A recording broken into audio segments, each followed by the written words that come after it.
This is your Barbados Today morning news update for Wednesday, August the 8th. I'm Emmanuel Joseph. Thanks for joining us. He was seen as the likely successor to outgoing president of the Democratic Labour Party, Freundel Stewart, the man to rebuild the fractured party in the wake of a devastating general election and potentially the next Prime Minister of Barbados. But with former Minister of Industry, International Business, Commerce and Small Business Development Donville Inniss currently facing a 3-count indictment on money laundering charges in the United States, University of the West Indies political scientist Cynthia Barrow-Giles said yesterday afternoon Inniss's political career was now over, days before his party's annual conference chooses new leaders. She said whether or not he is found guilty, his career was over because he has been tainted by these charges.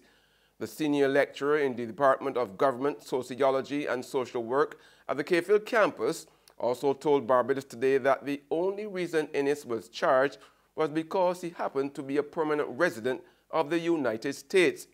But the political scientist contended that there are a lot of people walking around in Barbados who would not be caught in any web of corruption. Prime Minister Mia Mottley is seeking to move the current debate on the relocation of Ross University School of Medicine from Dominica to Barbados. Responding to suggestions that the Mottley-led government enticed the university to pull out of Roseau and come here, she said the issue must now go much further than that. I believe also that over and beyond the issue of Ross and Dominica and Ross and Barbados, there is the bigger question of how we treat as a region to these mega entities and their interests in investing in our community. That is why we will shortly have before us as Ministers of Finance and thereafter as heads of government the consideration of a common community investment policy and investment code. I firmly believe that we can achieve so much more if we cooperate as a region in these matters, rather than competing in a race to the bottom. Barbados will remain committed to ensuring that we will continue to help our brothers and sisters in Dominica, as we've done as a nation after each of the storms and hurricanes in recent years. We've made it clear that we will welcome with open arms any persons on faculty from Dominica and any students who come on scholarship to Ross from Dominica. There's regional and international news after this short break.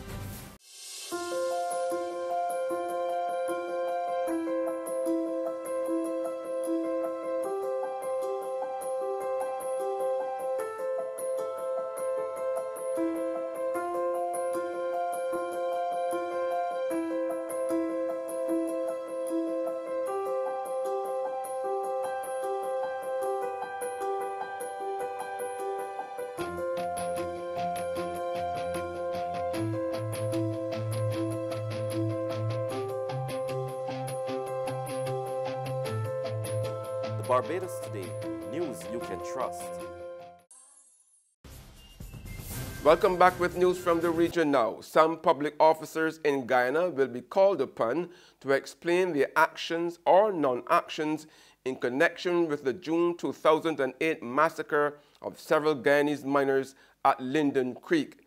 That's just one of the recommendations revealed by Chairman of the Commission of Inquiry into the Tragedy, Justice Donald Trotman.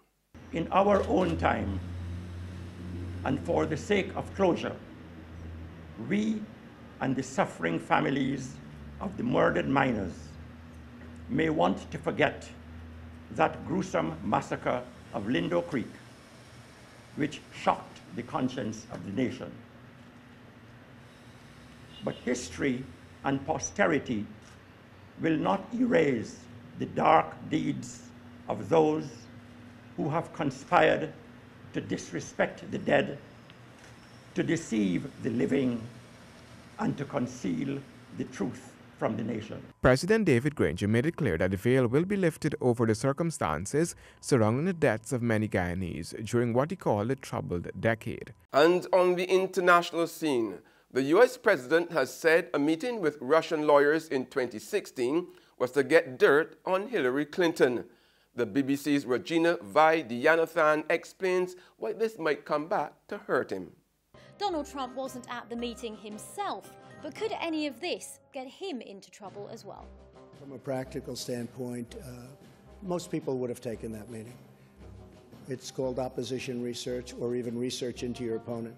Yes, he wasn't there, but he was involved in the initial explanation.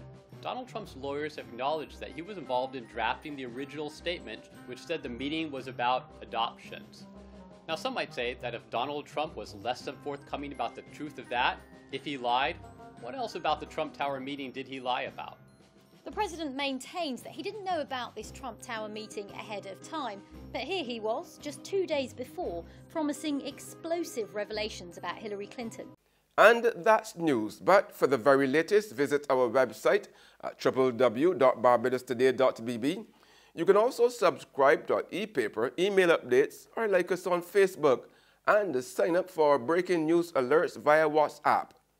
We are also on Izumi Media in bus terminals, as well as screenplay at supermarkets and gas stations near you. You can also hear us on Mix 96.9 FM. I'm Emmanuel Joseph. Have a fantastic day.